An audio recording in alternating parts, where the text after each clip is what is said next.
Hey guys, Scarecrow Red Dirt Welding. A little quick unboxing and review of a fence stretcher. This is not the fence stretcher I ordered. I ordered a chain fence stretcher from Amazon to replace this one. This is a good fence stretcher. They both have their pros and cons.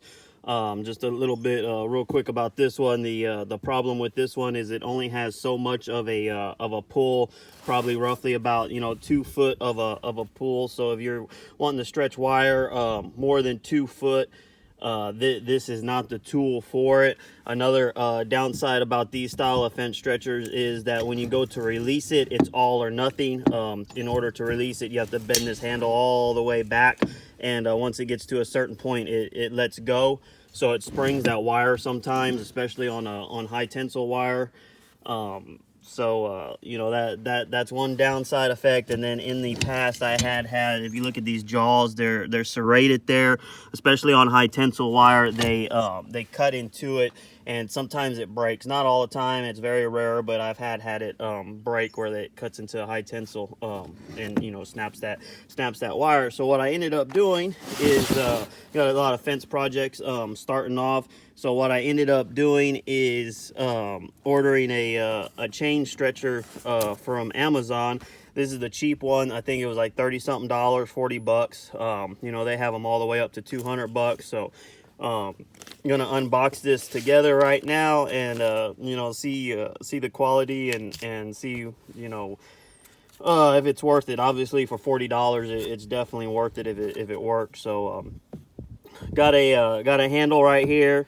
It is threaded, so that's nice. It's a little short in my opinion, but it is longer than this one right here by about 2 inches. So should be able to get a little bit more gripping power on it. Not for sure. I want to say, this is a short one as far as the chain goes. I don't know if you can see it, but it's right there, probably roughly about 6 foot of chain. So it is an improvement over that one, and all you have to do is buy chain, and you can make it up to 14 foot or something like that. I know the higher dollar ones are around 14 foot of chain. Got a little cheap hook on this side. It's just pretty much stamped steel. They just stamp these out. It is all it is. Nothing forged or anything like that. But we're not pulling a crane. We're pulling wire, so that should be sufficient enough. Little light duty chain. I don't know what the tensile strength is on this. I'm gonna read this little pamphlet in a minute and see if it gives any type of specs or anything like that.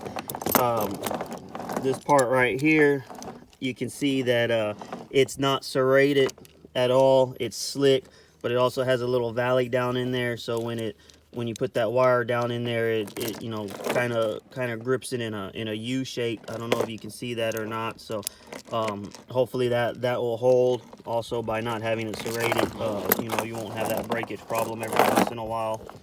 So we'll go from there. And then this piece right here is obviously the stretching tool. And same thing on this, pretty much the same end. It's got that little valley down in there. It's not serrated, so that would work. And then the way these work is these ears right here, and some have a spring and some don't have a spring. And I'm gonna test this out in a minute. Stretching some loose wire that's already up. Give y'all a little demonstration. But these ears walk on this chain. It grabs every other one, and you can walk it forward and tighten it up, and you can walk it backwards and tighten it up. And the spring helps it to where you don't have to hand move each one of these. It walks by itself. So I'm gonna put this all together right now, see if there's any type of specs on it, and then I'm gonna put y'all on the tripod and we're gonna stretch some loose wire. All right, guys, we got this fence right here. It's a hair loose. I ain't really not gonna do anything with it as far as repairs or anything, but I'm just gonna put these stretchers on there, show y'all the difference in the pros and the cons and all that stuff. So this is your typical fence stretcher. You can pretty much find anywhere, Tractor Supply, lumber places and stuff like that. It's super simple to use.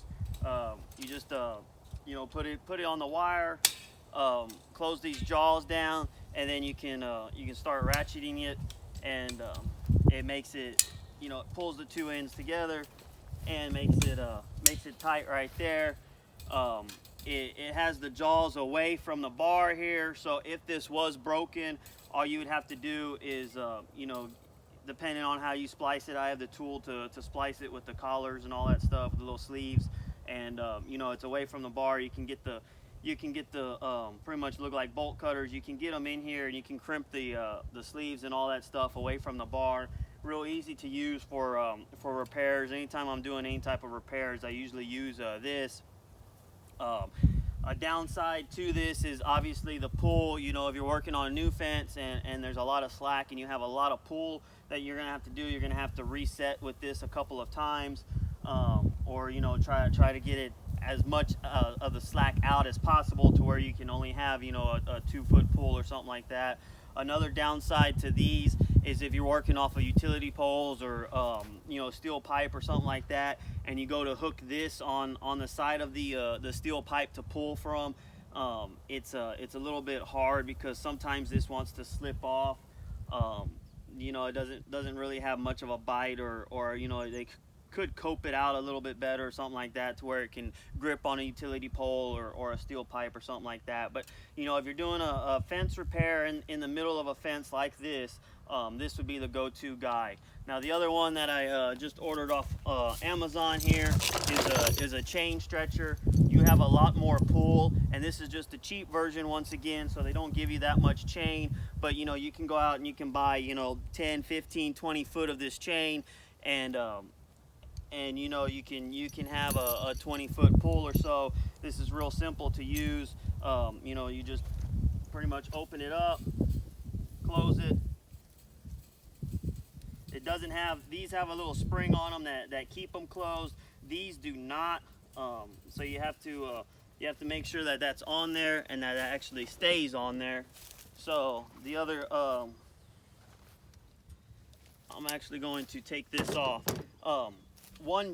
Another downside to this one, I'm gonna take this off so it's not in our way, but a downside to this one is that when you go to release it, it's all or nothing. So you know, say I tightened it up to what I need it to, which is right about there, and if I go to release it, you have to watch out because this will spring open all at once, and you know, this wire can catch you, your hand can go in there and stuff like that.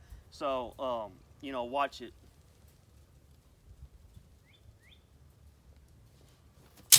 Like that right there, how it springs. So when you take the tension off, it's all or nothing with that guy. So with the other one, as you can see, it fell off because it doesn't have a spring or anything. They should redesign this a little bit better with a spring. So that goes on that end.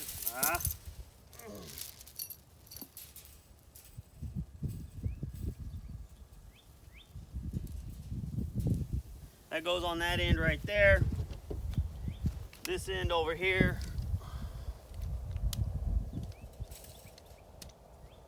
pretty much the same thing. Put it on that end right there, and then you take the chain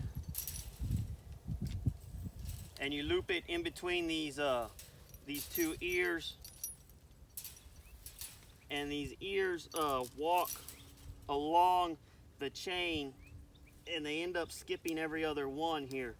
So the good thing about this one is it has this hook on it. You can hook it around a utility pole like that, and if you have a new fence, you can, you know, pull in one direction. Pretty much if you have a long chain, it's infinite amount of feet that you can pull at once. And the other good thing about this one is you can walk it forwards and backwards here. So we're gonna do a little demonstration to tighten up this fence here. That did slip off. There we go.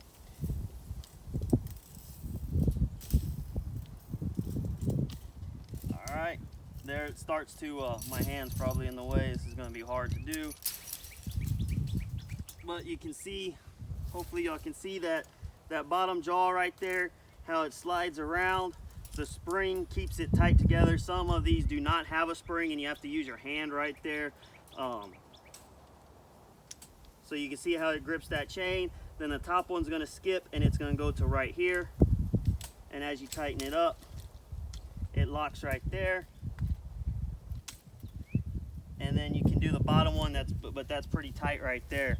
So you know, you would make your if we were repairing this fence, you would make your splice right here. And you know, a downside is obviously it's right here where the chain is at. You don't have much room, you know, to make your splice and stuff like that. That's probably the downside on this one. But the one plus side is now, once I made my splice, instead of just letting it all loose, I can actually walk it back like that right there, and slowly take it off, but it's already loose right there. So you know, that's just kind of the pros and cons and how each one of these work. Obviously, you know, it's best to have every kind of tool out there, so I've got one of each now. You know, if I'm building new fence, this is what I'm going to. If I'm repairing fence, you know, this is the one I'm going to, especially in the middle of a fence. If I'm doing something on the end, re-stretching towards an end or something like that, I'm gonna go to this guy right here. So don't forget to like, comment, and subscribe. Ring that bell for more notifications. And as always, stay safe and God bless.